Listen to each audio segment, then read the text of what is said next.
A Queensland infectious diseases expert has warned health authorities to keep a close eye on a new Omicron supervariant as it rapidly spreads overseas.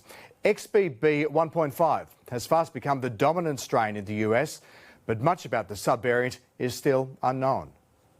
It's called XBB 1.5, a so-called Omicron supervariant, first detected in November and already found in at least 70 countries.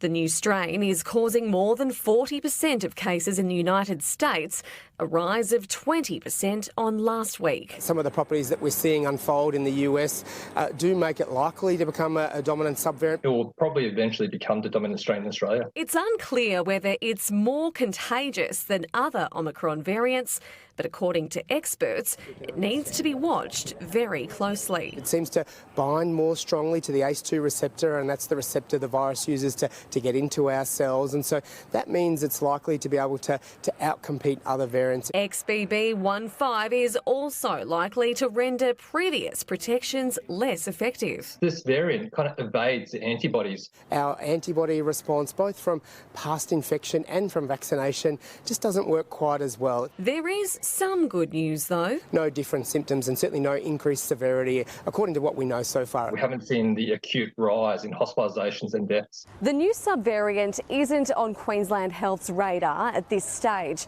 It's a spin-off of the XBB strain, which makes up 1% of our COVID cases, while BA 2.75 remains the dominant strain. I'd like to see more sequencing of clinical isolates so we do have a good picture of what's circulating, and then if the need arises, we can adjust our response. It's unlikely we'll see a repeat of last year when the first Omicron wave peaked in late January. Delaying school going back shouldn't be something that we consider moving forward. Claire Todd-Hunter, 9 News.